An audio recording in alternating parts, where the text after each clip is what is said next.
Salve galera, novamente aqui naquele interrogatório, aquele quadro que vocês curtem. Cariane responde pra vocês. Pessoal, primeira pergunta da Jéssica. Vamos lá, Jéssica.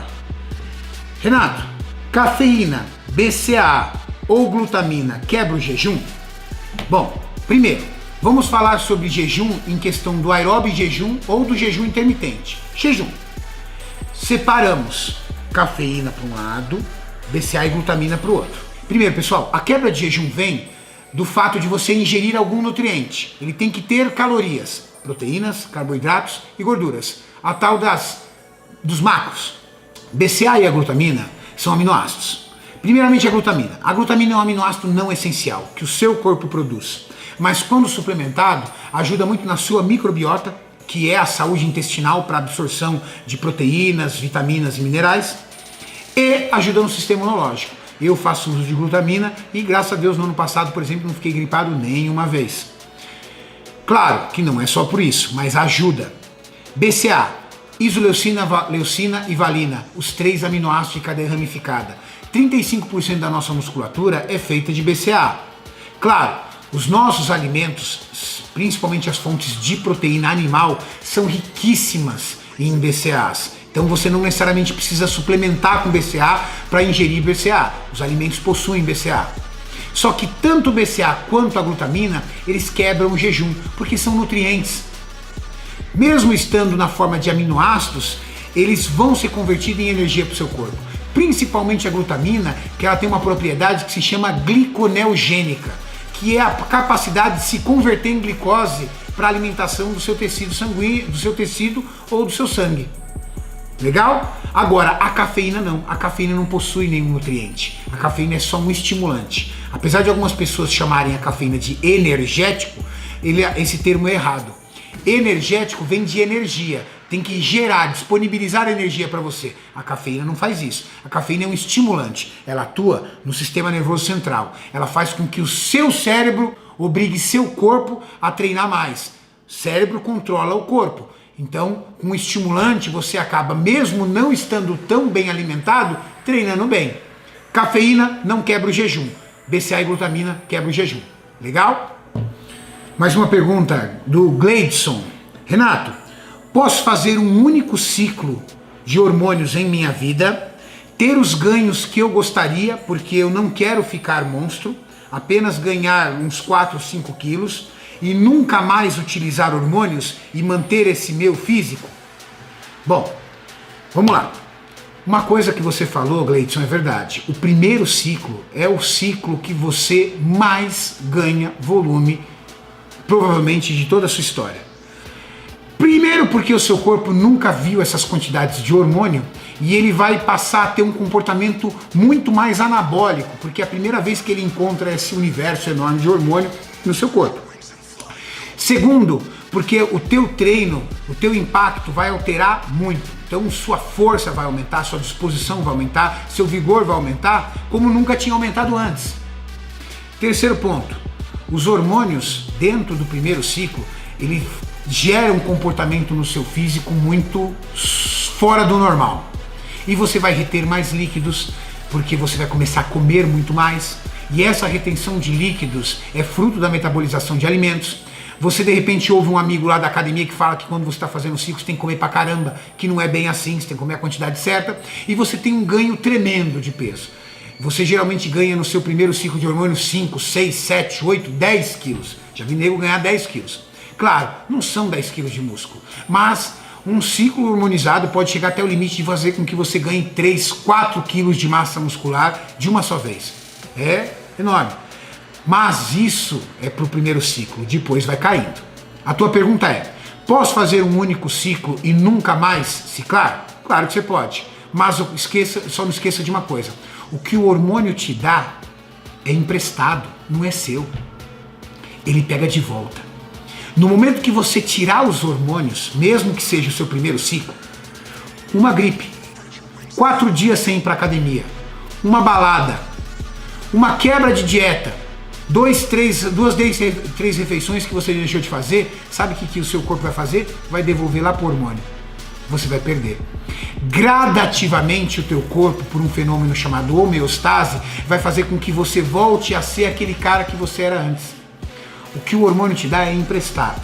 Ah, Renato, então como é que eu vou ficar a vida inteira cada vez maior? Infelizmente, o que você fizer com ganhos hormonais vai ter que continuar sendo feito com ganhos hormonais. O que você tiver de ganhos naturais, esses são seus de verdade. Esses, o seu corpo vai aprender a absorver, o seu metabolismo vai entender e a sua homeostase vai entender que você é um indivíduo agora que pesa 80 quilos e não mais 70 quilos como antigamente. Então, fazer um primeiro ciclo e nunca mais fazer um ciclo é possível? Sim. É possível eu manter esse corpo pro resto da minha vida? É possível, mas vai ter que ter uma disciplina e uma força de vontade sem tamanha, principalmente no primeiro ano, porque o seu corpo evoluiu 5, 7, 8 quilos de uma única vez e ele não quer que você tenha esse peso, ele quer voltar você para o seu peso original e ele vai lutar para que isso aconteça. Se você for um cara perseverante, não errar nada durante um ano depois disso, muito provavelmente você manterá esses ganhos que você teve com o primeiro ciclo. Mas, se não fizer isso, não adianta. O que o hormônio te dá é emprestado, ele vai pedir de volta. Vamos a uma perguntinha básica aqui, do nosso querido Guilherme. Não foi você não, né, filho? Não, não foi não. Olha, filho, quando for assim, pergunta direto pra mim, não precisa perguntar na internet. Vamos lá, Guilherme, que não é meu filho, perguntou. Renato, masturbação e sexo em excesso pode prejudicar meus ganhos de massa muscular? A pergunta dele parece até uma pergunta ignorante ou até uma piada, mas é uma pergunta muito inteligente e eu vou explicar para vocês por quê. Porque muitas pessoas têm um conceito errado disso, ou muitas pessoas não fazem um truquezinho que era muito importante.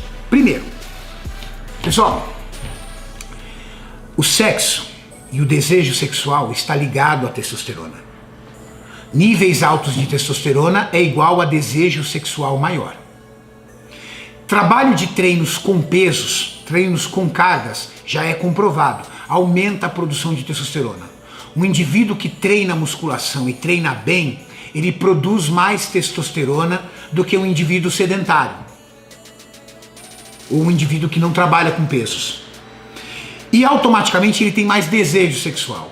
Ou seja, um cara forte, um cara que treina pesado, um cara saradão, ele também é um taradão. Esse é um ponto. Não tem como negar. É estudo científico.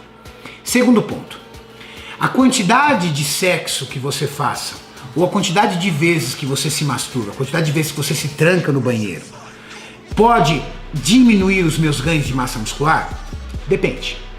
Primeiro, não se esqueça que toda vez que você realiza o ato sexual e toda vez que você realiza a masturbação, você tem um profundo relaxamento por liberação de hormônios do bem-estar. Isso pode deixar você excessivamente preguiçoso ou comprometer o seu rendimento no treino, porque você está cansado. Por isso que os jogadores de futebol, em competições importantes, entram em concentração. Para quê? Para evitar o sexo, para que ele preserve a energia e o vigor físico dele para o jogo. Só que também tem um detalhe, pessoal, que vocês não sabem.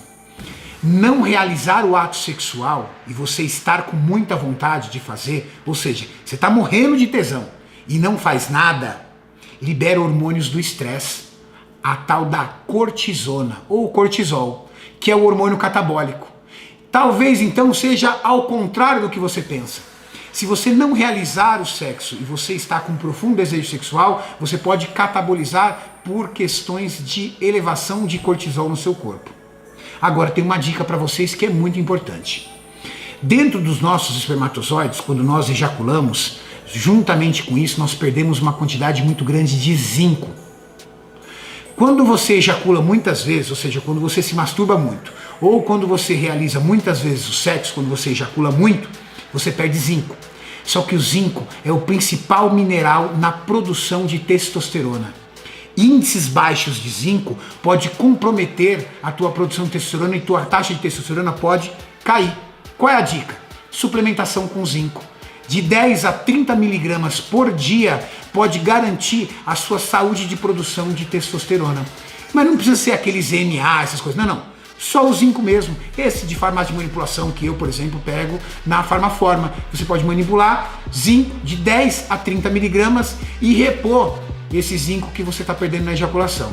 Então, tá aí respondida a sua pergunta. Resumidamente, excesso de sexo pode atrapalhar a massa muscular? Tem todas essas questões aí envolvidas e era uma pergunta muito mais importante do que vocês imaginavam. Valeu? Eu espero que vocês tenham gostado dessas perguntas. Eu espero que vocês tenham aprendido um pouco.